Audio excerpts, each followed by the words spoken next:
Hello, this is Diane, and this is a long delayed episode of Biters. And I would like to introduce my guest host for the next few episodes. Hey everybody, my name is Brian Eikenberry, and I come to you from the 515 Fantasy Football Podcast. I heard there was an opportunity here to jump in on some Walking Dead zombie walker action, and here I am. And I understand you are a huge fan from way back, so it sounds like it's a perfect fit. Yeah, absolutely. I've been doing the Walking Dead scene since season 1, episode 1. And just like everybody else in this world, it caught fire with me. I've stayed through it, read through the comics. I've done a whole bunch of stuff in the Walking Dead space and just absolutely love it. It's really amazing, isn't it? I kind of laugh at the Walking Dead family hashtag, but it is so true. Yeah, it really is, and it's kind of become its own little spot in history in the pop culture scene. And it's something that's great. It's fun. It's things that are growing, and the Walking Dead universe is growing, be it through Fear, the new comics, the toys. Everything is just exploding from this thing. It's happening all over. College campuses have Walking Dead zombie parties and all this stuff now. And you think back 5 years ago, there's no way this stuff was going to happen. That's happening now, friends. It's pretty amazing. I mean, I have to admit, I'm sitting here looking at my Walking Dead bobbleheads right now while we're recording. So, Not too shabby. just to kind of get the fans up to speed, they know that Biters has been through some interesting contortions since Jeff and Kirk decided to step down. Unfortunately, we missed Here's Not Here because of some issues with the gal who thought she was going to take second seat and then couldn't. So, Brian, you have graciously agreed to do both Here's Not Here and the latest episode now in tonight's podcast. And then we're going to get on a regular schedule where we podcast on Monday nights and send the information to Rob for edit. Yeah, we're gonna get on track here. We're gonna get everybody locked and loaded.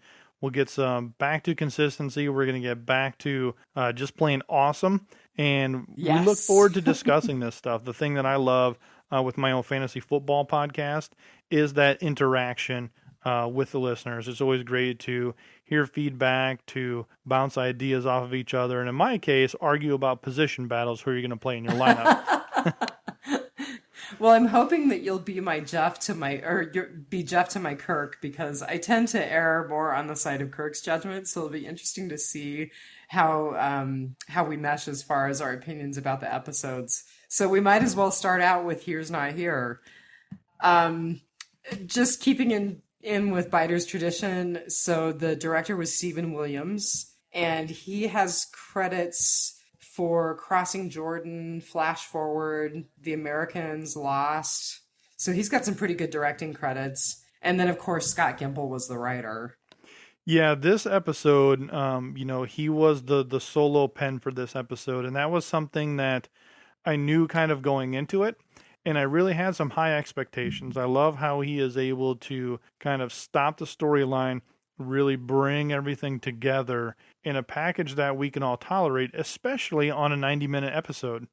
And I agree completely. I actually was incredibly looking forward to seeing him handle Morgan's story. I really wanted to see the backstory, so I'm glad they did it.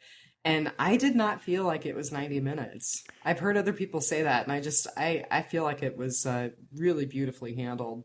Yeah, I agreed, but I was kind of hoping things went in a different direction here with. Oh, interesting. Yeah, so I did have a little bit of different take. I seen 90 minutes. I'm like, oh, baby, we are going to see some deaths. We're going to find out what Glenn is, and this is going to be awesome. So when it started out, and I'd like to call him Morgan Tello. Here you have a Ninja Turtle theme going on, and now he's got the bow staff. That is super funny. Morgan Tello. He has just this, it starts out where he's talking to the wolf, and he's giving him a little thing, and then it teleports him back to 3 years ago and where everything is going on. And I was thinking in my head when it started, oh, the first hour, we're going to get through this, and then the last 30 minutes is going to be the aftermath Mayhem. of the wolves, and this is going to be great. So it's not going to be a total solo episode. I was proven wrong in my thoughts. So what did you really think about this episode? Were you happy with how the 90 minutes played out? So I have to say, the last couple of episodes, they have started kind of slow for me, and then I have just gotten overtaken. And I would have to say that's the truth with this one as well. Did you realize that he was talking to the wolf right off? I had assumed because I was kind of looking in the background and Okay. just the way that the room looked, I kind of said to one of my buds, I'm like, it looks like he's in one of those unfinished houses because when he was fighting that same wolf at the end of the previous episode, and he's like, you can't do it, can you? And then he just knocked him out. I didn't think he was going to kill him. And it looked like he was killing Yeah, him. A lot of us thought he did a kill. I didn't think there was any way he was actually going to do it. Just the way it's Okay. going, and karma is a bad mama jamma in this series, especially in this season. How everything keeps coming back. So there were a lot of people who said that they couldn't figure out who he was talking to until the very end. But like you, I realized pretty quickly that it was the wolf. And I thought it was really interesting that he chose to tell his story to that person. Yeah, It was an interesting character choice. yeah, and the way that this character keeps coming back. This is the same Hmm. wolf that tried to take his hot cocoa sitting by the Right, and campfire. that's how we found out who he was. Yeah, Because Morgan said, "You wanted everything. Here's everything." yeah. So, um, unfortunately for Alexandria, it looks like Morgan is going to try to convert this person.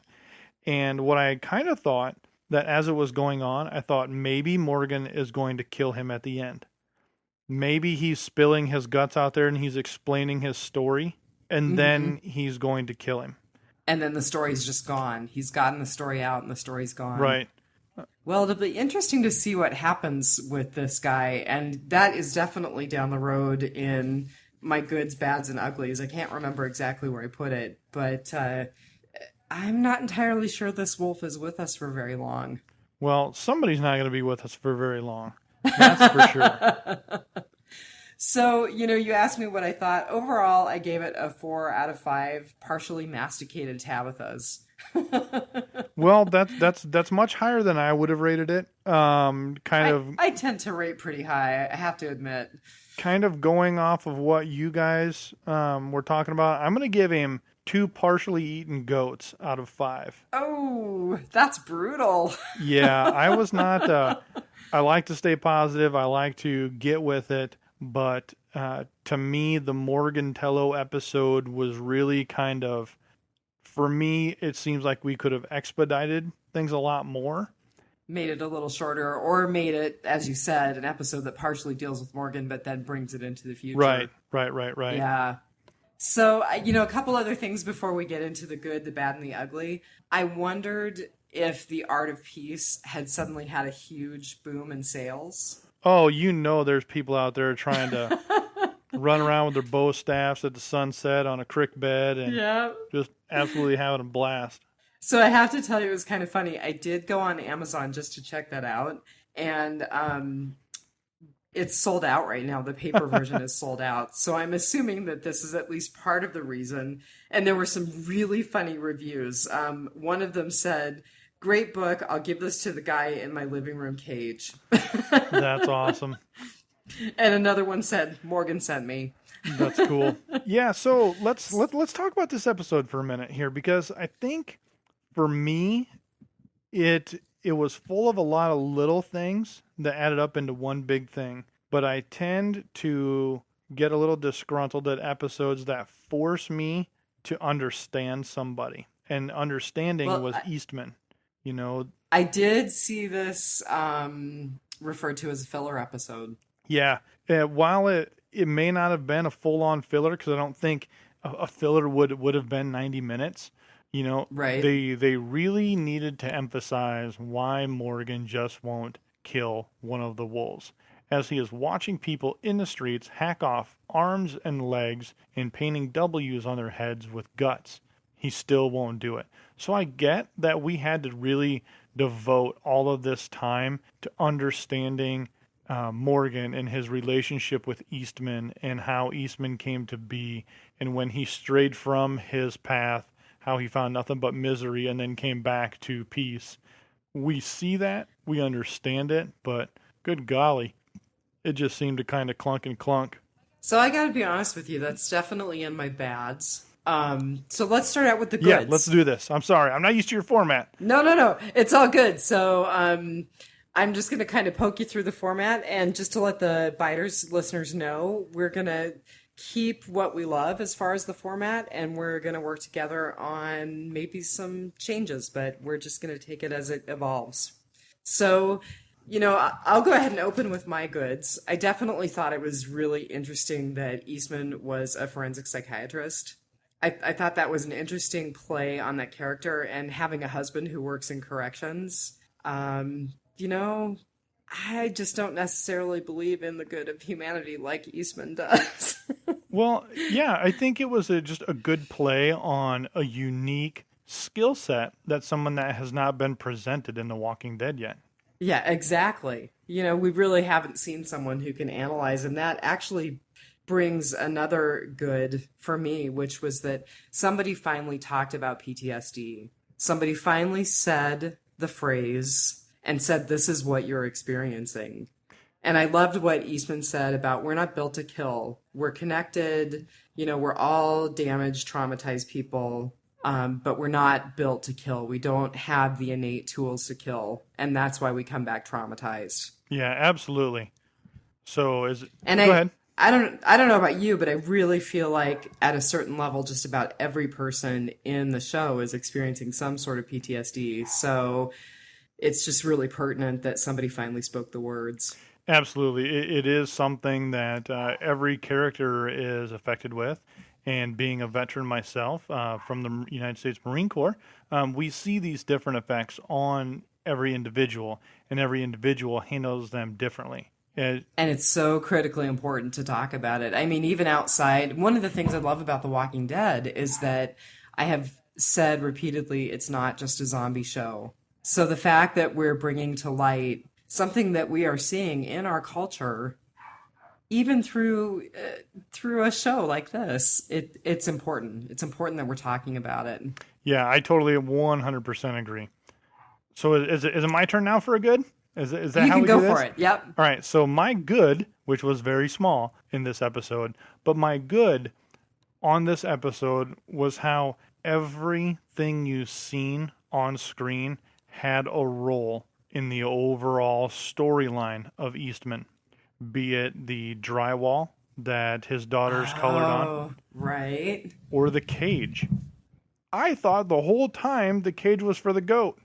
Little did we learn the the cage was for somebody else, and somebody long ago who starved to death in there because he killed Eastman's family.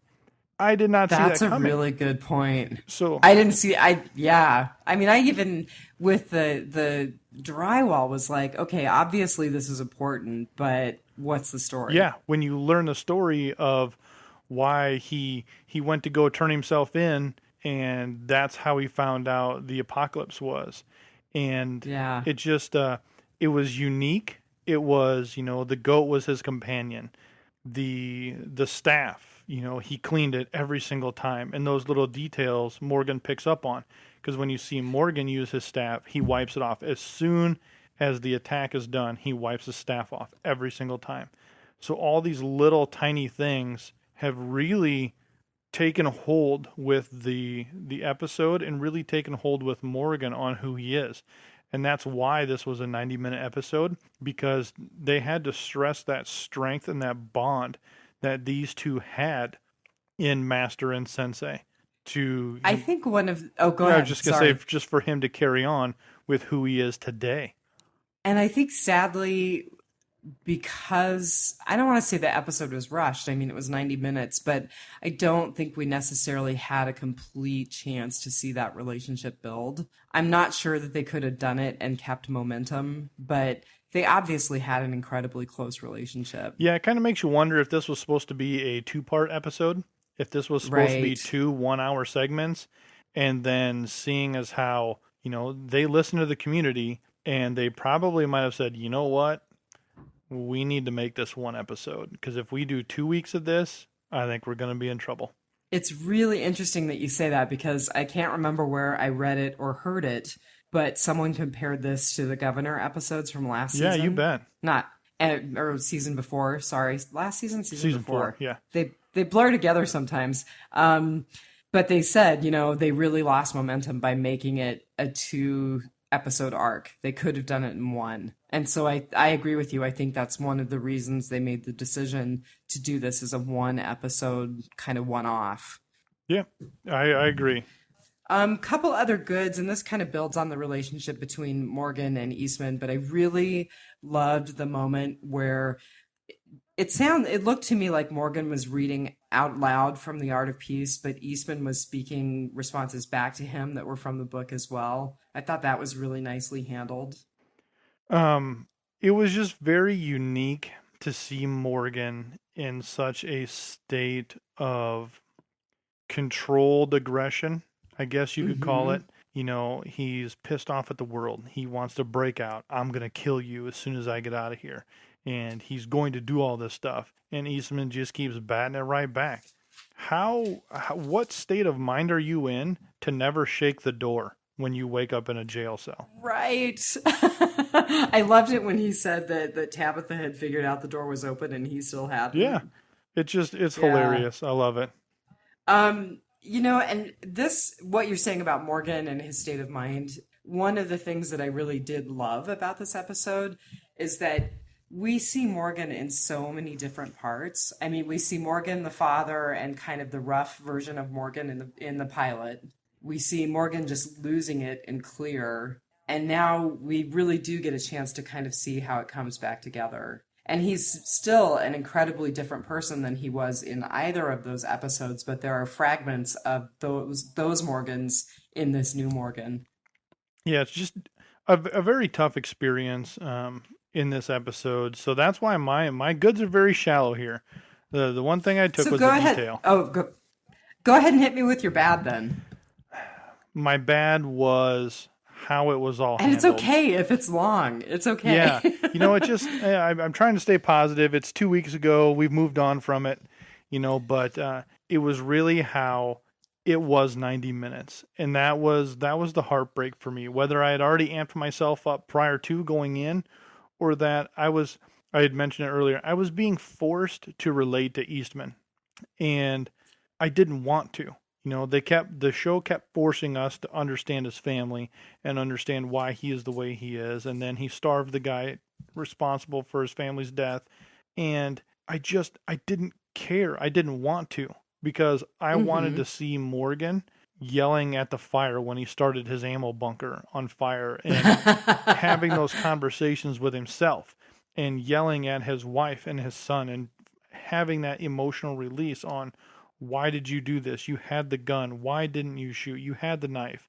Why didn't you do this? Do you feel like those phrases were to himself about why he didn't put Jenny and Dwayne down? Because I felt like he was talking to himself like, you had the power to stop this and you didn't. Oh, totally. Okay. You look back to those first 2 episodes when his wife keeps coming back to the door, Mm-hmm. and he just can't do it. He just can't do it.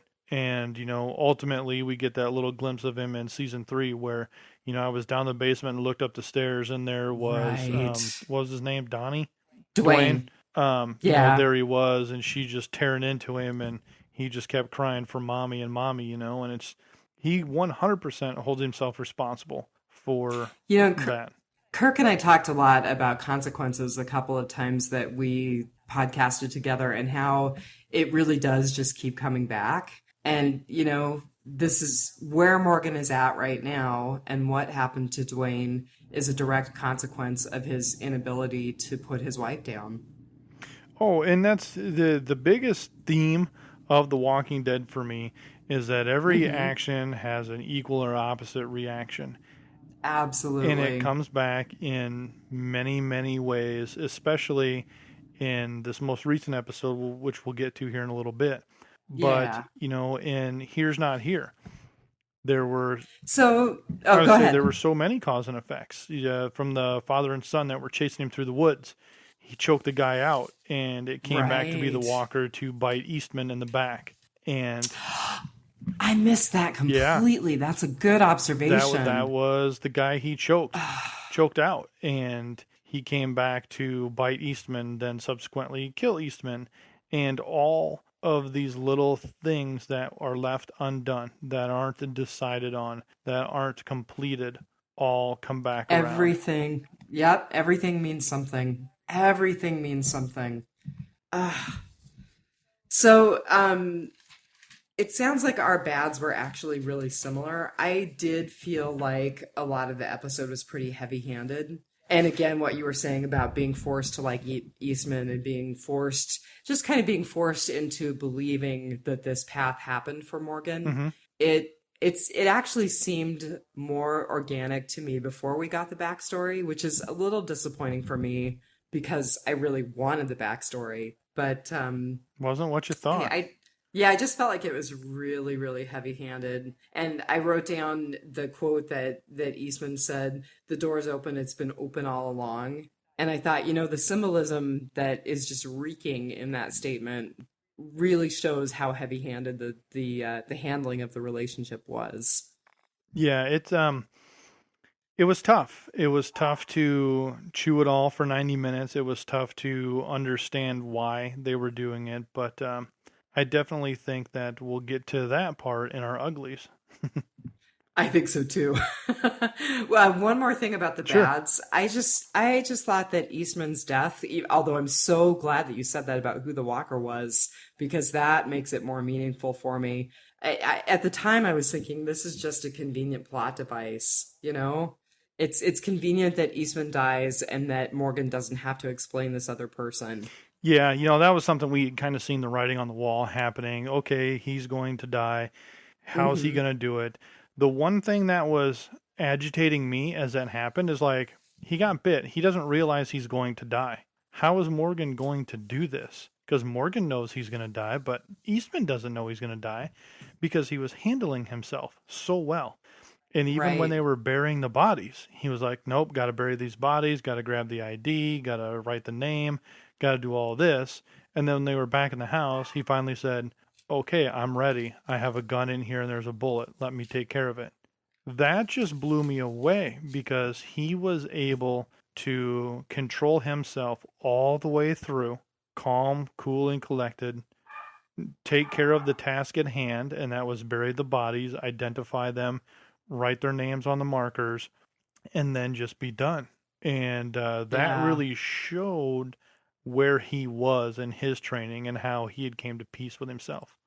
I also wonder, and I think that this goes to what you were saying about Morgan picking up some of those small personality pieces of Eastman. I certainly think that his death was symbolic of the passing of that torch to Morgan. Yeah, absolutely. You can tell, okay, now Morgan is going to feel responsible for another death because Morgan is responsible for that one as well. But he Right. has a new way of handling his stress and his reasons for being. And his way he's going to deal with that responsibility is live through his teachings. And I did like what they said about, they try not to kill and they try to see the best in people, but Eastman also said, "I'm not going to let you hurt me. I'm not going to let you kill me." So it made me tolerate the philosophy in the zombie apocalypse a little better because there is some leeway for self-defense. There's some leeway for preventing harm to yourself, you know. Yeah, absolutely. The And redirect. yeah, exactly. And I think that a lot of people were seeing it and playing it as if, Morgan is just going to passively surrender or Eastman is just going to passively surrender because of the philosophy of Aikido. And it's really not presented that way, which was nice. All right, so hit me with an ugly, and the uglies can be a good ugly or a bad ugly, depending on what's on your mind. So I'm not sure where to classify this. So let's just call this middle of the road ugly, since it's my first go on this show. The point that I had kind of posed to some coworkers the next day because they were trying to, well, Eastman he's so at peace and Morgan he's nuts and all this stuff. That's because their traumas happened at different times. Exactly. Eastman had more time to Well, process. Eastman had a support structure. He had a reason. It Right. was revenge and he wanted satisfaction. The world was still standing. He knew that when it was done, he was going to walk into jail, turn himself in, and say, yep, here's what I did. I feel great about it. I'm more than happy to come in here now. And you can't take revenge against the dead, Right. So, you know? Morgan's trauma came from Yeah. an accident, a lapse in, he became too complacent where he was and leaving his son responsible to watch the front door while he was in the basement doing something, So Hmm. you have those two different ranges of motion. And I wonder, would Eastman still be the way he is now if he's seen the wolves? I don't think he would. And that's kind of where I get angry with Morgantello because he's not snapping out of it, man. Snap out of it. I think it's gonna come though. I mean, I do think we're building toward that. I don't see that Morgan is going to be able to be Eastman. I think he's going to be something new that's going to hang on to some characteristics of Eastman, but I don't think he's going to be able to be Eastman. I don't think he'll be Eastman when the wolf escapes and kills people. If that happens, so here's my, oh gosh darn it, I just dropped something. So here's my thing about the wolf and telling the story to the wolf. That was one of my uglies. So the reveal was pretty cool, whether you caught it at the beginning or caught it at the end. But is the wolf bitten? Hmm. When he talks about having a fever, he talks about having the shakes, he kind of lifts up his shirt, and to me it looked like a bite. Now, other people are saying that it looks like an infected wound and that it will be treated and he could potentially recover. But I'm not entirely sure that that wolf isn't bitten. Maybe. I was thinking that Morgan was just trying to hold on to him to try and redeem him, to try and do something. So here's kind of a different philosophy on the Wolves. Before I kind of considered them as just some mindless raiders and kind of compared them to Vikings. They just go Oh, good in, comparison. they just go in, pillage, take what's theirs, take a couple of slaves, we're out of here. The reason I say that is when Morgan and Father Gabriel had a wolf unconscious, they were tying him up, and they said, "Why are you doing this?" He's like, "We're not killing you. We're setting you free. You're not supposed to be here. We're setting you free." And he was so calm when he was talking about that. That almost sounds like a doomsday cult, doesn't it? And that's exactly what they're drinking the Kool-Aid. And, you know, I'm not sure what your guys' comic book policy is, but I'm going to just not mention anything because we don't know. Oh, we just usually say if you are not a reader of the comics, we're going to spoil it, and here's a spoiler: three, two, one. Well, So if you want to spoil something, you go right ahead. we kind of already know who. Okay, so ready, 3, 2, 1. We know who the leader of these wolves are going to be. We know that individual. Kirkman has talked about him. They've talked him on the Talking Dead all the time about. They've talked about casting him. Yep, so here Yep. comes Negan, and Yep. I think that's how they're going to stray out of the comics. Is they're going to make this more of a cult rather than just how Negan had it. Oh, Because you get the comic, you get a sliver of it, but then they change the reality for the TV exactly. show, and I think that's how they're going to deal with it. I got a pretty good track history. I called Maggie being pregnant. I do these things, so I've got a pretty good Right record here on.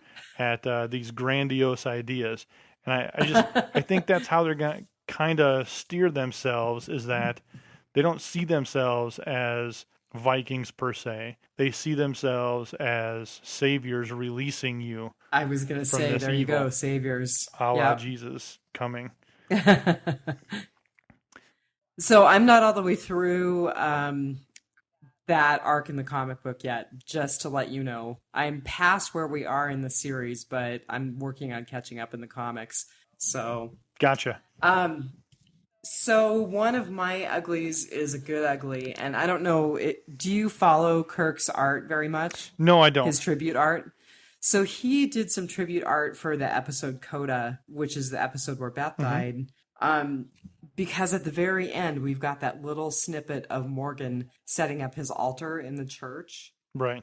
So Morgan's altar consisted of a rabbit's foot, goo goo clusters, and a bullet. Oh, neat. And in this episode, we see where each one of those came from. Wow. That was And so awesome. that was, yeah, that was super cool for me to see that come full circle. And that's actually one of my favorite pieces of tribute art that Kirk has done. But, I also think that the symbolism of Goo clusters being food, the bullet being safety, the rabbit's foot being luck, and that kind of being the new religion of the apocalypse. I think that's very an accurate call. So to see that brought into this story was really cool for me. That was really cool. Thank you for pointing that out. I just never made that connection when he was doing it, and now to hear it kind of go and coming full circle, that's pretty awesome. Which, by the way, Goo clusters are freaking amazing. If you've never had a Goo cluster before, I highly suggest it. I have to tell you, man, in Alaska, we are so deprived in some Yeah, ways. Not that I should complain because it's gorgeous up here, but I think I need to order some Goo clusters off of yeah, eBay. they'll probably cost you $25 now, but Probably. definitely worth Maybe it. I'll get it. Maybe I'll get a free bullet and rabbit's foot with it. Let's see. One other good. Oh, just the reveal that Eastman went through with his plan to kill off and to capture and kill Crichton Dallas Walton. Yes. And just again, that consequence, that's how Eastman became who he was. Yeah, it just you know, I was more shocked that the big goat or the big cage wasn't for the goat. I'm just like, God, did he really build this whole thing for this dumb goat? Like, this is ridiculous. And it's like, oh no, it's because he went sadistic, and rightfully so. I mean, the guy killed his family, so you bet you can starve him in a cage for all I care. Um, it was just one of them neat things that the way they just kind of bring everything full circle. And Eastman opens up about his lapse, because I was the same way. I'm like, oh well, he never got a chance to kill him because of the apocalypse. Oh yeah, that makes Right. sense. Oh nope, actually I did get him, and as the apocalypse was happening, this is what I was doing to him. Yeah, I totally did not see that. I was completely shocked when they revealed that, so that was pretty cool. We did have a fan who is she was really funny. I think it was Jen Pollock or Pollard. I'm sorry, I'm blowing your name. And she said, "What the hell is up with Gimple and sunflowers?" Because there were quite a few sunflowers throughout this episode.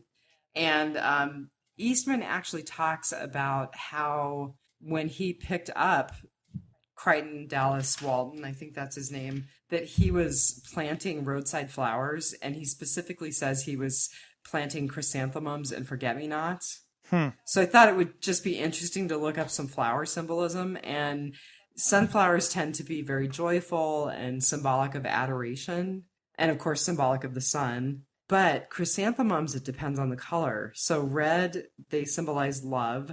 Yellow, a neglected love or sorrow. White, loyalty or devoted love, but they're generally happiness, longevity, joy. And then, of course, forget-me-nots are that, you don't want to forget you don't want the receiver to forget the forgiver, or the giver, rather. So I thought that that flower symbolism with that story of Eastman was pretty interesting. Well, here, let me pick one of these feedbacks here too. I'm gonna reach out to Gary Dombrowski, because he Okay, brings up a pretty good point here.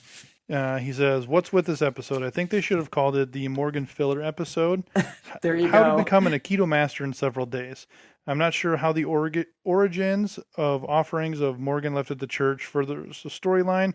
Nods to the creator, the Ninja Turtles, and the tortoise Enid. 8 were many of the little gee whiz things. So one thing I want to touch on one sentence he left in there: how to become an Aikido master in several days. Right. That's one thing that we definitely lose touch of as this show goes on. How long was Morgan with Eastman? In the grand I agree. in the grand scheme of timeline, it's about 3 years since the fall of society. We kind of look back and say, okay, we seen him in season 3. That was about a year and a half in. So he's really probably only spent about a year with Eastman, from what I can gather. Just kind of showing the timelines, because I don't really think it was 7 days. Because if it was 7 days, he just wouldn't have had that bond and that respect for Eastman. Because if you go back to where Morgan had his little, I call it the Lions camp, where they had all the spears pointing outwards and he rode on the Right. rocks, he just got bit. Or they're arguing about not wanting to be there in that location. And he's like, all right, that's it. Form it up right now. I don't remember the exact terminology he used, but then they were doing exercises with their They were staffs. doing the forms. Forms, Yeah. that's what it was. Forms Yeah. right now. And he obeyed him. as a sensei and a student. So And that speaks of a long-term relationship. absolutely. So I think Yeah. this episode, their relationship was spread out over a year. And I think they didn't do a good job showing that in this episode. Somebody's hair could have grown, or, I mean, he did perfect cheese then towards the end. And that doesn't, how long does cheese make? How long does it take to make? A long time, right? I don't know, man. I goat cheese, I don't know.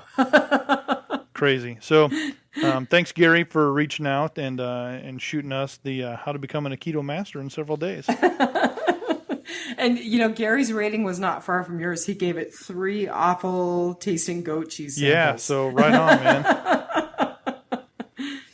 man. Let's see. So I'm going to, on the tail of that, talk about the great Terrapin conspiracy that's unfolded on our Facebook page.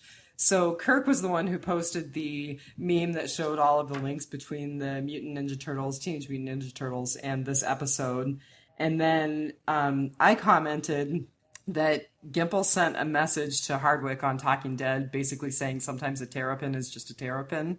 But several people responded, including James Chapman, Laura Willie Swink, Leslie Cox, to point out that no, actually these links are real links and they're not just throwaway links. So let's see. Behind the scenes, Morgan and Eastman were trained to use a staff by Leif Tilden, who was Donatello in the 1990 TMNT movie. A terrapin is a tortoise. Terrapin's a turtle. He was wearing a turtle T-shirt. I don't know if you remember that. Yeah. And supposedly the backstory of that T-shirt was it was a local bar that he was involved in trying to save, a bar called Terrapins. But it's just too convenient. And it works. Morgan Tello, now that cute little nickname has a total meaning to this now. Absolutely. So it was pretty funny that it just evolved into a big thing, and I think we're going to continue to see that. Someone else joked that Michonne must be one of the other characters from TMNT with her sword. So very possible.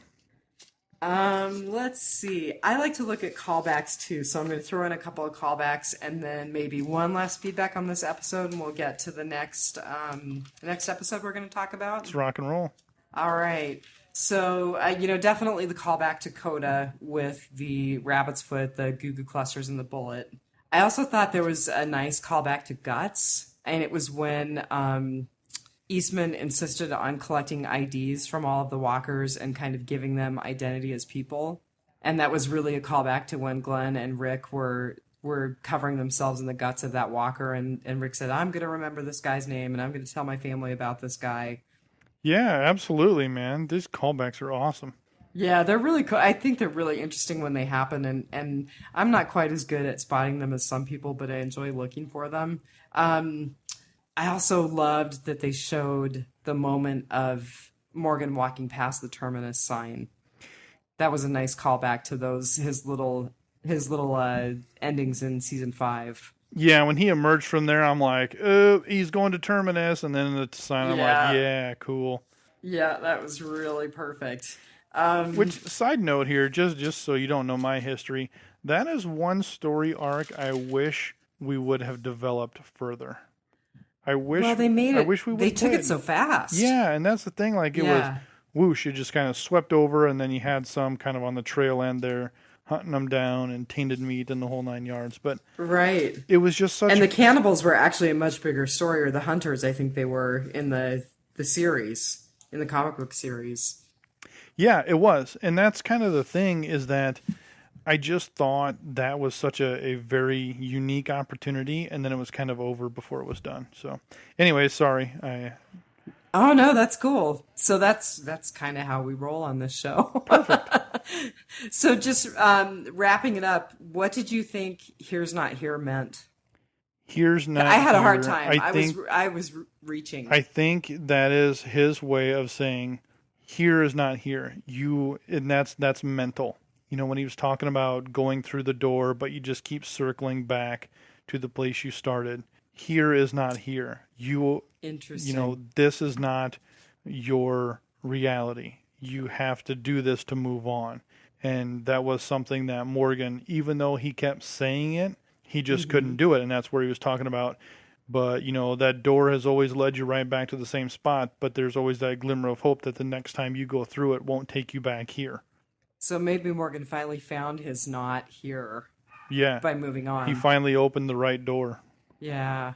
So the just to wrap up with the numbers, so the numbers were 13.3 million on the day of the premiere, which was actually a 1% increase in viewing over the week previously. I think that 1% is probably the handful of people who thought they might actually find out about Glenn.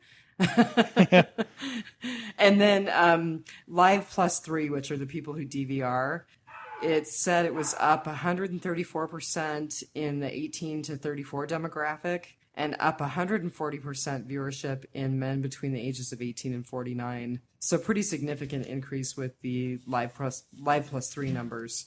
Cool. Yeah. So are you up to talking about now? Yep, let's do it. All right. I'm sorry, you're probably hearing my Shiba Inu bark in the background. No, that's fine. Anyone who's listened to any podcast I've been on knows that I have some incorrigible dogs. So, so the title was Now of the most recent episode. What do you think the title was about? So we just talked about Morgan finding his not here. I'm kind of feeling like maybe people were figuring out what is now. I think that title referred directly to what Jesse was talking about is Mm-hmm. this is our life now. This is what life looks like. When the Betsy, I think was her name, cut her wrist inside of her house, Right. and she went up there, and Jesse, I think that's her name if I'm not getting it right. I don't have my Yeah, you IMDb got it page right. up. But the bad thing with me is I know all the actors and actresses' real names, and I tend to call them out by the real names. So if I Uh-huh. do, bear with me. Um, she just walks up there. The rest of the residents are standing there in horror. She walks up, cracks the door open, stabs the walker in the eye. Boom, it falls down without a bat of an eye. She's like, this is what life looks like now. There's nothing Yep. we can do about it. This is what it is. This is now. And she just kind of put her knife away, grabbed the rest of her stuff, and kept moving on. And then I thought it was funny that everybody else was just like, meh, good point. And then just turned around and walked away. I thought that was a strong moment for Jesse. And I also thought that, I was kind of looking into other ideas. And I also think that Tara said it a couple of times, and I'm pretty sure Dr. Denise said it to Tara at one point, the world's not ending or the world's not over. So kind of finding that as your now and taking each moment as you have it. Mm-hmm. And then I also thought it was somewhat nihilistic, because there were definitely people who decided that living in the now means that they can raid the food pantry or do whatever the hell they want, and there are no consequences. Well, yeah, and that's also a good call to, this is now kind of a mantra. Hmm. What's her son's name? The older one or the Yeah, younger one? the one who is Ron. nope, not Jesse. Why can I have the one who's pocketing the food? Oh, Spencer. Spencer, yeah, Spence, good old Yeah. Spence. Um, Yeah. that's his. He had that motivational speech there in front of Deanna, and he's saying, "You're gonna look back at this moment, and you're gonna wish you had never acted this way because this is when we destroyed this place, and this is now, and you have this opportunity now." And Hmm. everyone's like, yeah, man, you're right. And Deanna's like, yes, my son has really come into his leadership role. And even I was thinking like, yes, man, this dude's going to redeem himself from, wussing out at the gate there and not protecting anybody. And then you come to find out that he was just saying that so nobody else would take all the booze. And then he grabbed Right. his Ritz crackers and his Nutella and his whiskey and went and got all crazy up in the kitchen. I agree. And I think that he's a perfect representation of just that whole nihilism that people were showing. The other thing that I thought too was Maggie's decision to accept whatever happened to Glenn and just move forward. I thought that she was accepting what is the truth right now. Absolutely. That's another good one. I mean, we may not know what that is, and I still think that there's some question, He but better be dead. I'm going to stake my claim on this program right now. Glenn better be dead. I think he's dead. I'm not someone who's gonna jump if he's not dead, but I think that Why boy, you it's got to be gonna screwing be with me? Like, that's my thing. If he was not going to die, then why didn't you just do that in the episode itself? well, I think it's Because, gonna be really disappointing to see Glenn like walking up to the gates of Alexandria and knocking and being like, I'm here. yeah, hey guys, Because what's up? Did I miss we're the gonna baby need more shower? than we're gonna need more than a 90-minute episode to explain that. Yeah, it was tough, but now meant a lot of things to a lot of different people. Yeah. So I was not able to find out who the director was on this one. Did you have that info? Ooh, I looked in IMDb, I Googled it, and I just for some reason could not pull up who the director was. it's Avi Yoabian, Oh my Ubian, goodness. Okay. Uabian. Does that director have any other interesting credits to his or her Um, name? to his or her is still a good question because it does not have a picture. However, there's a show called Kidnapped that's Walking Dead's done 10 episodes on The Wow, Walking Dead. okay. Remember what happened, what's going on. Cross Slabtown, did Slabtown. That's cool. Yeah. Did some action on Constantine, Justin Bieber's Believe documentary. So that's Oh my cool. God. Awesome. Oh, look at this. Another Bieber. Bieber never say never. So that's why this episode just really didn't get to some meaty parts that I was hoping were coming. I have nothing. I got nothing. Yeah. Oh, those are editors. I'm sorry. That's other stuff they edited. That's still pretty damn funny. Yeah. Yikes. So the writer was Corey Reed, and he's got writing credits with Medium, Da Vinci's Demon, and then his writing credits for The Walking Dead include this episode, Forget, Consumed, which that was the episode with Daryl and Carol after Slabtown, right? Yes. I actually really liked that episode quite a bit. And then Four Walls and a Roof, which I thought it was interesting that he had a couple of Maggie's standout Hmm. episodes. So, viewership for this one, so it was actually up almost 1.3 million from last week. We're too early for the live plus three numbers, but the live numbers are 14.6 million on the day of release. And it was like 13.3 million for viewership with the last episode on the day of release. It was number one over NFL, over Major League Baseball, and over American Horror Story. So It's it's because still everyone hanging thought in you're going to there. find out what happened to Glenn. Absolutely. So it'll be interesting to see if next week's numbers take a dive because people are like, well, they're never going to tell us now. I think we'll find out at the mid-season finale. I don't think we're finding out anywhere Oh. before then. Yeah, or the other thing is, and this is somewhere in my list of goods or uglies, but sometimes life isn't clean. We never get answers. So maybe we never will get more of an answer than this. Maybe not. I did think that I found a little piece of trivia when I was looking around about this episode today. So remember when Deanna grabs that map and starts scrawling things on the map? Yeah, where she's going to plant all these crops and all this cool stuff. Right. And then she writes a phrase on it in the very end. I didn't realize that it was in Latin, but it Yeah, actually is Latin for "this pain will be useful to you." must have been something her Which I husband wrote all the time. Reg. well, but I just thought also, okay, so this pain will be useful to you. This is true for Maggie. This is true, totally true for Deanna. Not just her pain about Reg and Aiden, but also her pain about finding out what a creeper Spencer is. So that Yeah. was just a little interesting piece of trivia that I thought was good. All right, so go ahead and hit me with one of your goods.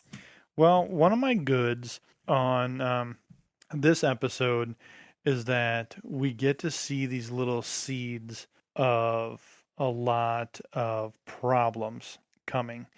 And the one that I can't quite pin my finger on and figure out what's going to happen is that little slime ball Ron. He He is is going going to to be cause bad some, news. yeah, he is going to Yeah. cause some major problems. So I don't know if he is, well, let's put it this way. Ron's going to die. Ron is going to die. But he's But going to do some bad, bad stuff before that happens. right. So, he keeps trying to get Carl to go outside. He keeps trying to get Rick to go outside. He wanted them both to go outside. Just plant these little seeds of like, well, this Hmm. person's still out there and your kid was going to go out there and this is what's going to happen. And don't worry, Uncle Rick, I got you covered. Teach me how to shoot now. Put doubt it, kid. Let me Well, distract you. Why don't you yeah. teach me to shoot?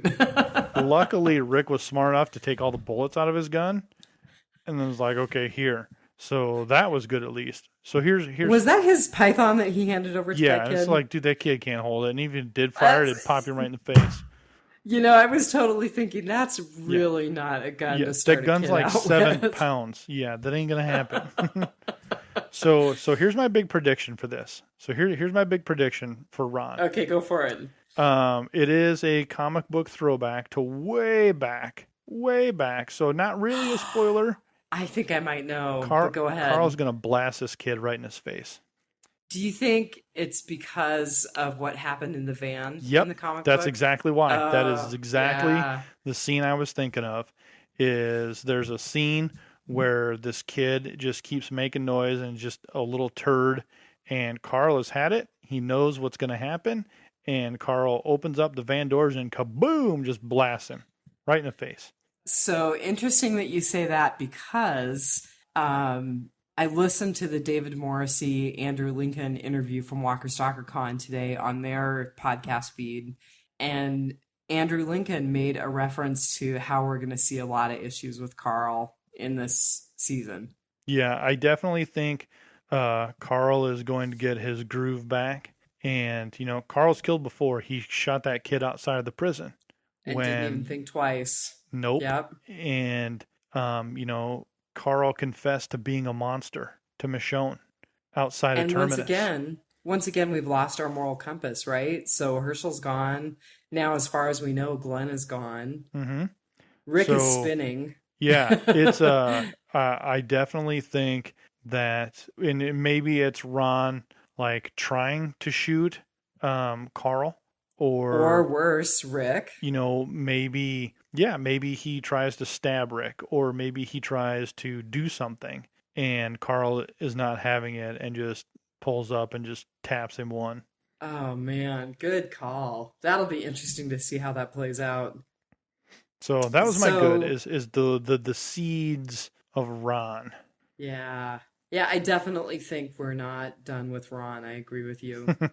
Now, I had a few goods. I really liked seeing Deanna finally get the full visual of the walkers coming toward her and just the not even a massive herd, but a pretty significant herd as Rick is running toward the gates of Alexandria. I really felt like that really brought home reality to her. Yeah, she's really making me mad.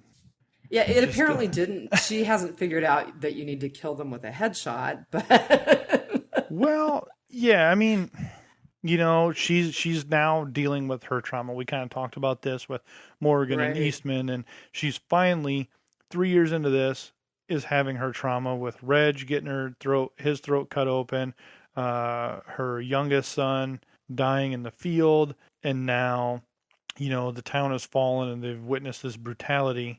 Um, And she's really losing faith in her oldest son. yeah, just her whole world is crumbling.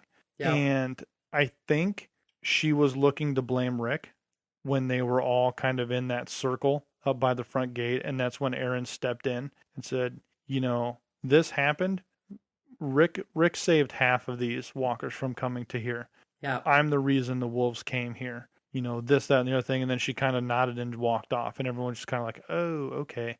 But the real big thing that annoys me, and I'll just drop this from my bad right now, is that Rick tells everybody to be quiet, and then she goes out there and she's banging on the gates to kind of amp herself up, Instead of having heads in the fish tanks like the governor did, she's out there banging on the Right. gate like, yeah, come on, you want some of this? It's like you're behind a gate and a fence, and he just told you to be quiet, and now you're out there banging on the gates, riling them up. So I caught Rick saying "be quiet, keep things dark" as a callback again to the pilot because that's what Morgan told him. Hmm. But I totally did not put together that Deanna was stupidly out there riling the crowd. Ugh. Yeah. It's like there's got to be better ways to get yourself amped up. Just out there beating on the fence. Yeah. So You have another some one more of my goods? goods. Yeah, I got a couple more. So, this goes back to us talking about the Alexandrians kind of freaking out and trying to raid the food pantry and just me being so fooled by Spencer and his speech. I thought that was really good. But I also thought it just reinforced our vision of the Alexandrians as not being tough people, not being survivors. That whole panic run and raid the pantry. I just thought it was a good scene. Yeah, I definitely did, and I fell for a hook, line, and sinker, just like everybody else did. That he's Spence is really coming into it. It really kind of made you feel good. Like yes, all right, they're Yeah. getting it, man. It's not every Yeah. person for themselves. Like they're getting it. Yes, finally they get it. And she's like, "Oh, you're just a you little punk, man." So my other goods, which were not, they're not good enough goods to go in my uglies, but I was happy to see Rick and Jesse finally figure it out and at least lock lips, for heaven's sake. And then I was pleasantly surprised, although I have to say I felt like it was coming when Denise leaned over and gave Tara a big kiss. That was pretty cool. Oh, I did not see that coming. Really? Yeah, I'm just apparently just like real life. I'm completely oblivious to stuff like this.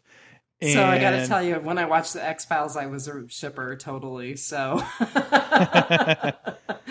yeah, I don't know, for whatever reason, like I just didn't see that coming, and I was just like, "Oh, now it makes sense why Tara keeps coming back there all the time.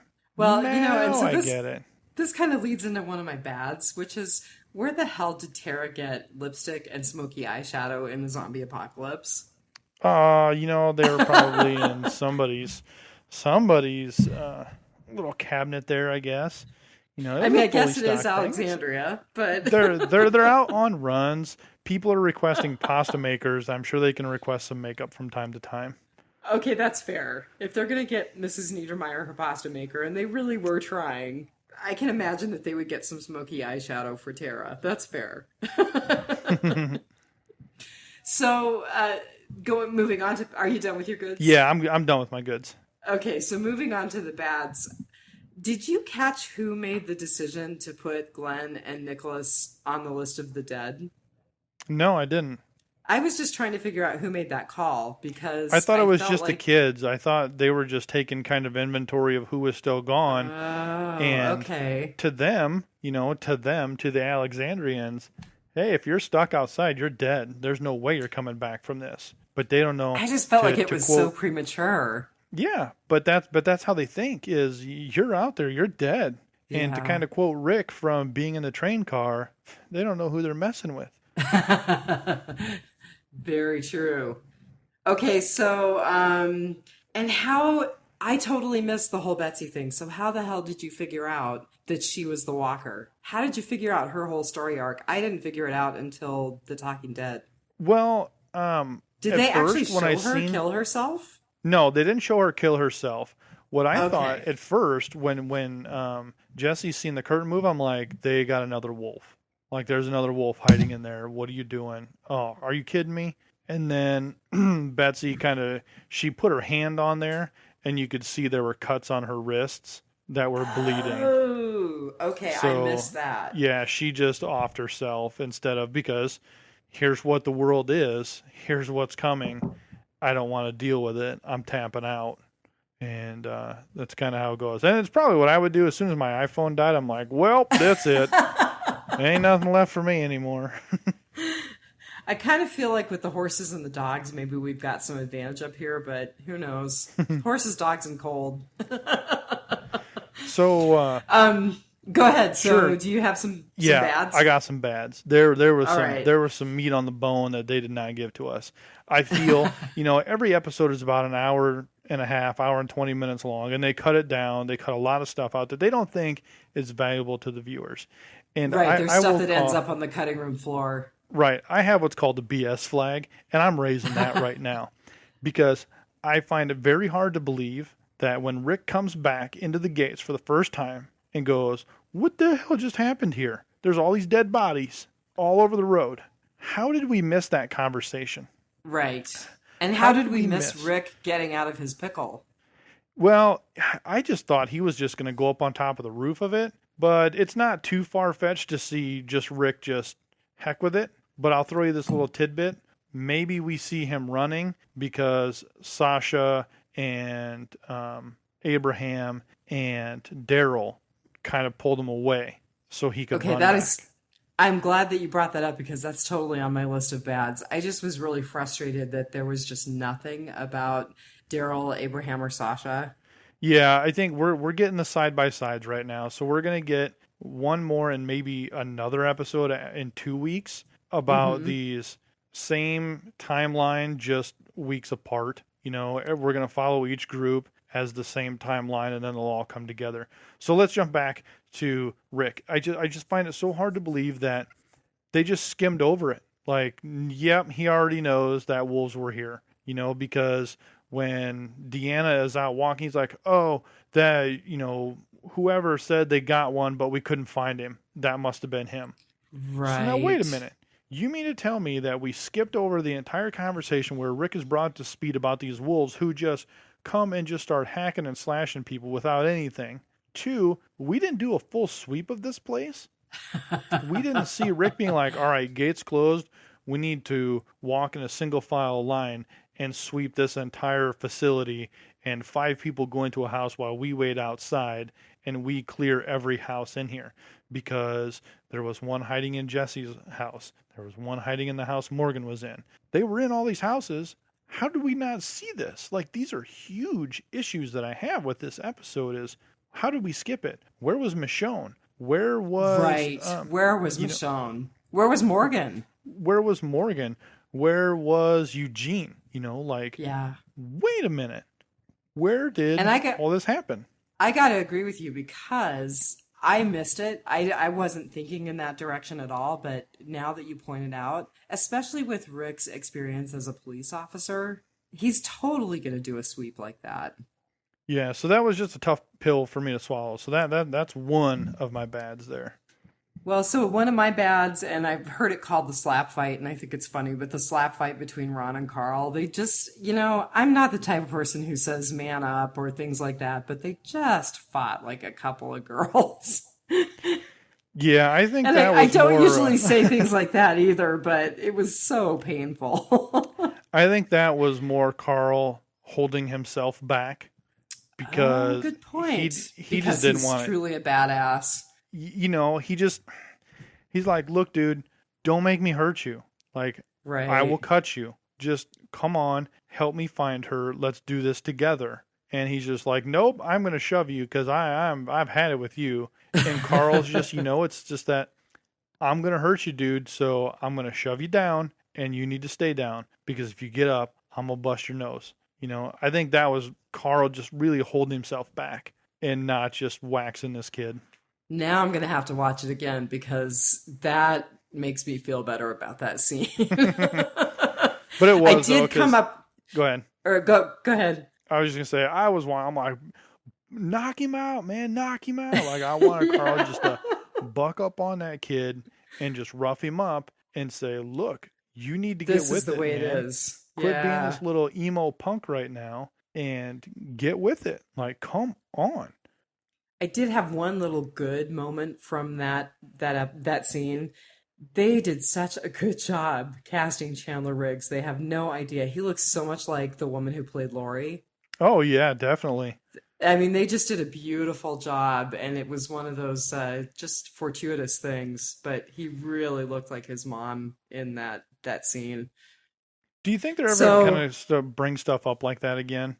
Because I don't. that's stuff we miss. Well, you don't know what we've lost. That's what Alexandrians had always said. We lost stuff too. Actually, no, nowhere compared to You what got we did. no My kid idea. blew his mom's brains out after this person cut out the baby. That's what Right. this kid's been through. That's what he's lost. That's what he's done. Oh, Maggie, yeah, she watched her father get decapitated by a madman outside the prison walls because he wanted what we have, which is exactly what's going to happen. You miss these crucial conversations about why these characters are the way they are, and the Alexandrians don't understand it. Why have you not had these crucial conversations? Like, you want to know why this kid's messed up? Here's why. You So know, you just made me think of Deanna's recordings, and I wonder if those will ever come back. Because I would imagine those stories were told in those moments. you hope so, you would think so, but You would think so. I mean, that's an important part of history for each of those characters. maybe not. Hmm. So I have another bad, and Yeah, go for it. that is the sewer scene. While it Okay. was very cool to see the sludge walkers that are all ooey and gooey and Maggie kind of putting her hand through it, the way they kind of got caught off guard and the way the reveal was about her pregnancy, I understand why she said it in that moment because she was no longer putting herself in a situation where she couldn't 100% get out of. She's seen those Right. walkers. We're not going to open this gate because we're going to have to run and kill them, and there's a chance that I am going to die. So that's why she just screamed as loud as she could to get walkers to the door and tell him that she's pregnant. And then he's like, oh, gotcha. Mm-hmm. I just, I wish that would have been in a different place at a different time. It was a huge reveal, and just the way she kind of said it really fast. It was My a one friend didn't even throwaway. catch it. Yeah, he Yeah. didn't even catch it. I'm like, boom, suck it, told you, yeah. And he's like, what? I'm like, she just said she was pregnant. And he's like, she did? And I'm like, yeah. She just said it so fast that it would have felt more impactful had it been just maybe as they were walking down the sewer Mm-hmm. and she says something like, no, we can't risk this. I can't. I have to go back. And he's like, what? What do you mean? Why? And she's like, maybe promise not to tell anybody yet, but here's why. Here's why Glenn and I stayed behind. Here's why we did this. And, more of heartfelt admission rather than just a rushed admission. I think you're right. I think they could have made it more impactful. Absolutely. I gotta tell you, when that happened, I totally thought of Kirk because Kirk's been saying for weeks, she's pregnant, she's pregnant. Yeah, absolutely. So, another bad for me is that, boy, Spencer sure seemed to get sober awfully fast, didn't he? Well, maybe he's got some pretty good coffee, you know? We in healthcare call that a well-trained liver. Yeah, no kidding, right? I don't know. It kind of bothered me. He went from dropping stuff on the floor and breaking a glass and being so drunk that his mother was completely distraught to having this completely rational conversation with Rosita and taking over. I think it was Carol's shift, wasn't it? Yeah, something, but some bad juju there. We didn't see Yeah, Carol I this episode agree. either. And he's Oh, like, you're right. no, I took over for Carol. Yeah. Wait, what now? What do you mean you just took over for Carol? Yeah, and I'm Because not really sure that Carol would just hand that over. I think there's some more bad juju coming. Yeah, I do too. He's It's standing The out Walking there. Dead, of course there is. Yeah, but why did Carol not show up for her shift? That is not Carol. Carol does not pass duty. No, Carol she is the most doesn't. prepared of any cast member here to handle any situation at any time with a clear and thoughtful and unemotional head. Why did she Absolutely. just be like, "Oh yeah, I'll take the extra snooze here"? Carol knows that he was a total wuss. So what's going on here? I hope they answer that question. I hope it's not a throwaway. I mean, they're I wish really good this about was the making hour and a things half not episode. be throwaways, you know? Yeah. But So I hope they answer that. here's my other bad. Okay, go for it. And I then I've got one more bad, and then we'll move All on to right, our yeah, uglies. we'll Unless we'll wrap you're. this up here. Um, Okay. no, so my other bad is I am already tired of waiting for someone to get pushed off the top of the wall. Oh, that is hilarious. When Ron went up there, I'm like, maybe Ron's gonna try and push Rick over. Like maybe he's just gonna shove him from behind. Maybe that's gonna. Oh, maybe Rick's gonna just like, you know what, kid, you're getting in the way of me and your old lady. I'm gonna pitch you over this wall. Just like, come on. So then when Spence was up there with Rosita, I'm like, oh my God, is he gonna just like whatever and try and pitch her over? And then I'm like, well, maybe he's gonna try and make a move on Rosita, and Rhea's gonna be like, get off me, punk, and then he flips over the edge. Like, oh come on, and then nothing yet. It seems like too good of an opportunity of the writers to waste a feeding frenzy like that. That would be a great scene. So someone's going over that wall. They better, anyways. We're writing into the show and demanding. That falls into crazy predictions, right? Yes. So, all right. People who've heard me on a couple of episodes are going to get sick of this refrain, but I got to say it again. Recovering from a head injury, I'm still so pissed off about the way that they're treating Tara's recovery from her head injury. It's amazing. It is. And as a veteran, you've seen people with severe head injuries, with head trauma. She is in a don't coma. go that way. Yeah. And she was like, what? Is it time to wake up now? Oh, I got a headache. Cool. Let's go on a run now. What? She was in a coma and had a penetrating head trauma. Yeah. Yeah. Eugene's still the hero, by the way. Yeah. So that wraps up my bad. I'll try to let it go, but man, it makes me mad every time I see it. So what's your ugly? Well, my ugly is really the weight here. And it's a bad ugly. Okay. We have to go yet another week. Next week is going to be about Daryl. It's going to be about Abraham, and it's going to be about Sasha. You're right. And we have to go through their storyline. So we have to wait yet another week to get everybody back together again. So here's a fun little teaser for you. In the previews, it looked like Daryl was back at the Walker disco party where the wolves were. Right. Okay, I'll have to go watch the preview. Sure. So cool. It looked like he was there. So my thoughts are, Rick heard the gun, or Daryl heard their gunshots on Rick's radio. So he goes cruising up there to the camper and finds no walkers there because Rick took off on foot. Right. Took them all with him. Finds 5 wolf bodies there that Rick just blasted and goes, wolves have Rick. And he knows what they are because he's seen the W's. Right. So he goes, yeah. The wolves have Rick. So now he goes back to the disco party, the wolves disco party. Right. And he's not there. Daryl gets captured. Ooh. Dun, dun, dun. Which would be a way to introduce the world beyond Alexandria. You betcha. And perhaps a way to work in a permutation of Glenn's story, the way it arced out in the comic book. Mm-hmm. Interesting. So I'm just going to go on the record. New to your show. I like making waves. I like pissing people off. Daryl's going to die this season. Everybody knows that, right? Well, I just don't see this lasting forever. And I got to tell you, I'm not one of those if Daryl dies, we riot kind of girls, but I do enjoy looking at some Daryl Dixon. I'm not going to lie.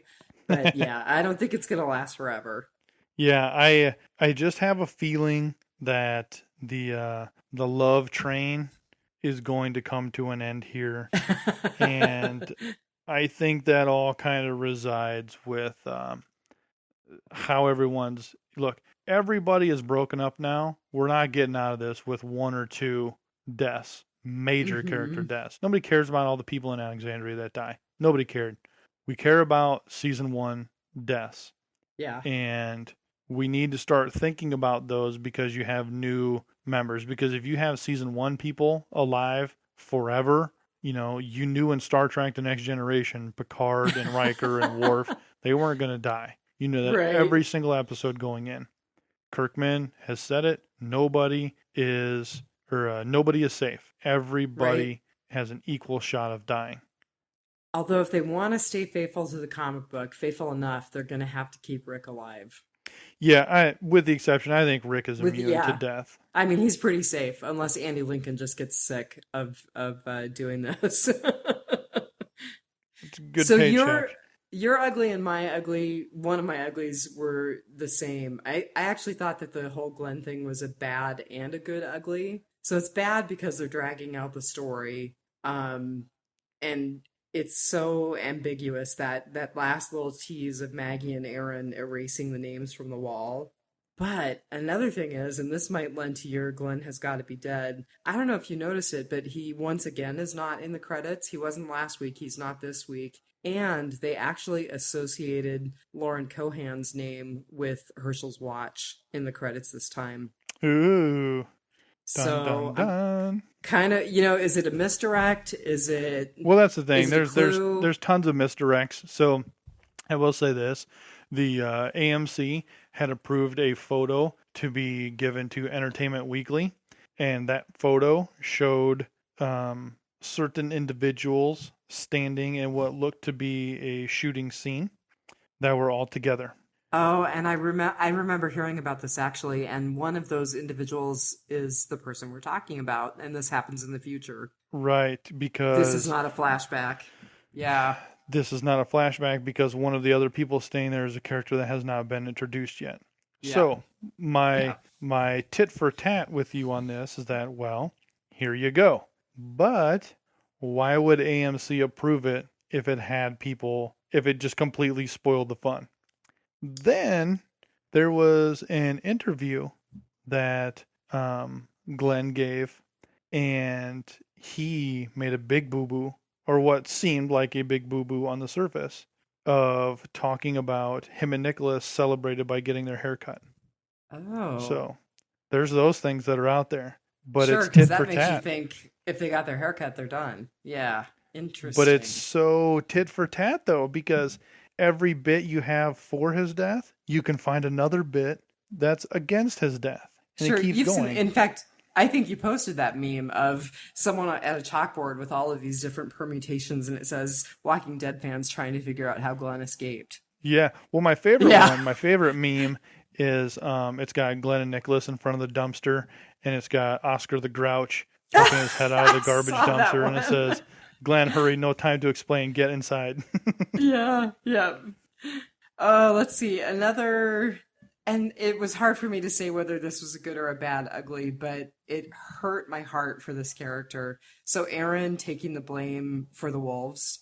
It just goes back to talking about consequences and him losing that backpack, but I just love this character so much that it really was painful to watch him take the blame for the appearance of the wolves in Alexandria. And I don't think it's entirely true because there were other people like Morgan who let the wolves go, So I think that there's more responsibility than just Aaron's responsibility. But it was painful to watch that moment.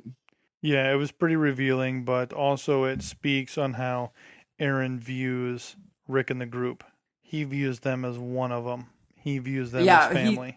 he absolutely views them as, I don't want to use the word saviors lightly, but he sees them as part of Alexandria and he sees them as a good thing to come into Alexandria. Absolutely. Cool. Let's see. Another ugly that I had, which was a bad ugly, was Spencer blaming Deanna for making all of the Alexandrians weak.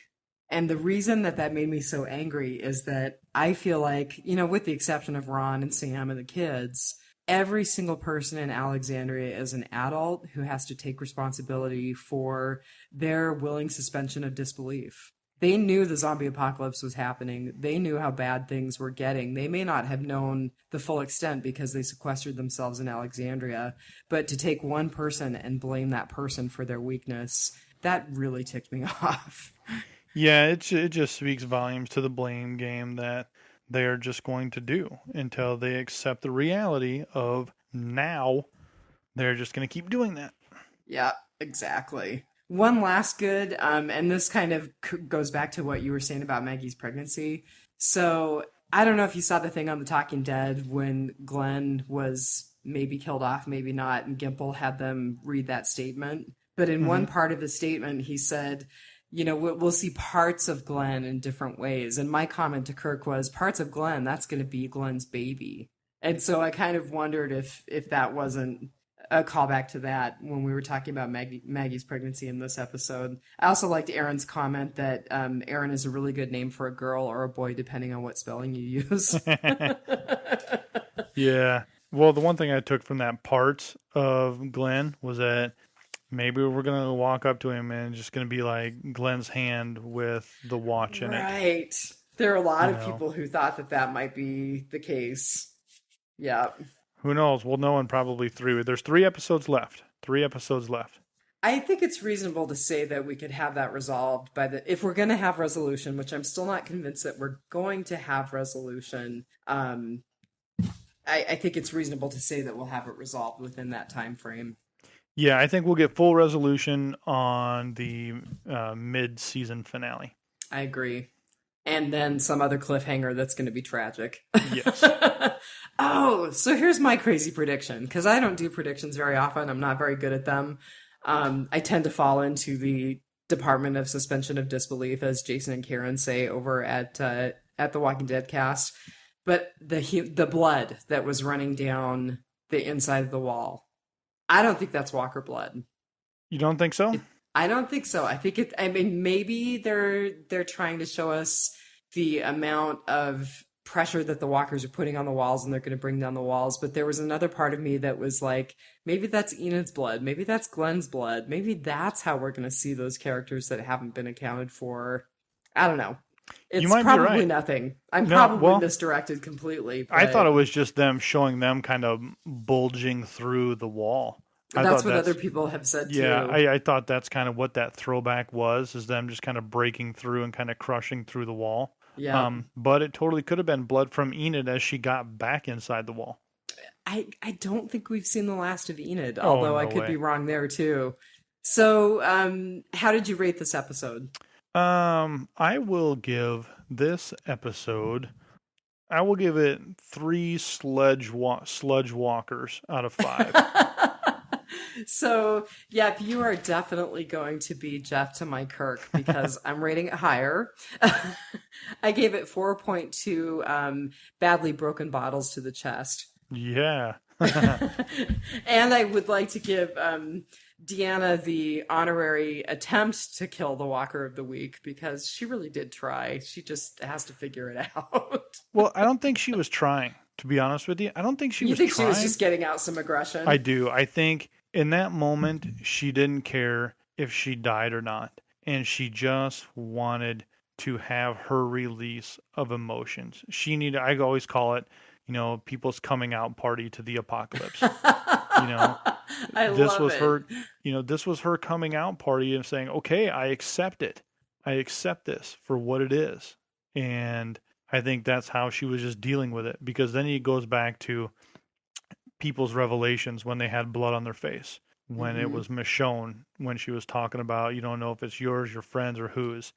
And then her other person that's out there with her, I can't remember his name. Michonne told that to in the pet store. Right. Heath. Heath, yeah. Yeah. She told him, and then as they're going through that water, he looks down and sees his own bloody face, and then he gets it. And I think that was hers, feeling that blood on her face. There was no difference between her and Rick when he came crashing out of that window. Oh, They're the same people in the middle of the street with blood on their face. Good point. And that's when she was just like, yep, it's all yours. Take us out of it. Warp drive, Captain. So I have one piece of feedback on our webpage, or on our Facebook page rather, and it was from Laura Willie Swink, who is a great contributor to Biters. And she said, I very much like this episode. Even though we have gotten no resolution to Glenn's fate, I thought there was so much character and story development in this episode. I give it 4.4 out of 5 hot dams. Now, where'd that come from? Hot dams. Who did that? Well, hot damn, it's, man, those are old 80s movies things. It's a hot damn. Yeah, but so usually it's some callback to the episode, so I'll have to watch back and see who. Yeah, who I don't know. I was. can't think of who if That's it was funny. in an episode. Her goods. The many relationships examined in the episode, from Ron and Carl's slap fest. Guess this confirms that Enid was Ron's boo.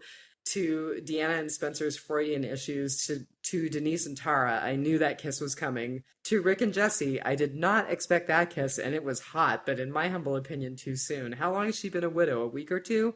Oh, well, I guess that's more than Lori waited for Rick. Haha. No, I really hated Lori. And then she says, to my favorite dynamic duo, Maggie and Aaron. Their scenes were so sincere and touching. When Maggie broke down and told Aaron she was pregnant and her decision not to go after Glenn and what it meant just crushed me. The way Aaron simply hugged her was one of the most touching scenes in this season. It was so good to see the comeback of Maggie's character, who has been in the background for a while. Both Lauren Cohan and Ross Marquand are so good at expressing emotion. I really love their scenes together. I must say, Aaron has quickly become one of my favorite characters. I love his honesty and his willingness to own up to his mistakes and to work to make up for them. I really hope they keep him around for a while. I also enjoyed seeing Deanna snap out of her stupor with that extra bloody Walker kill, leading to her resolution to survive.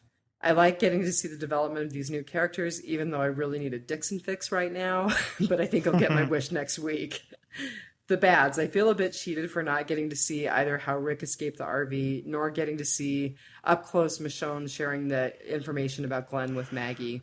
I really wanted to see her reaction rather than having it whispered in the background. However, the scene where Deanna looks over the wall to see Rick running from a horrific horde of the walkers was worth it. Also, I found out only this from the Talking Dead, but the walker that Jesse kills is actually Betsy, David's wife. On the Talking Dead extras, we find that she killed herself in despair because she never got David's note. Character-wise, this is two strikes. Wow. Yeah. So character-wise, this is 2 strikes against Michonne, who did not first mercy kill David, but secondly did not communicate to his widow his last words. This is totally out of character for Michonne, and as she is my second favorite character on the show, I really hope the writers correct it. The ugly, the bloody wall. We can assume that the walkers are pressing so hard against the outside that zombie goo is gushing through the walls like a lemon squeezer. Awesome stuff. So I will make sure that you get access to the Facebook page so you can see the feedback and respond. Yeah, I can't wait. And I'm just so glad you're here. Thank you so much for speaking out when I posted on the Southgate page. Yeah, hey, we're going to rock and roll all night and party every day. Let's do this, Kiss style.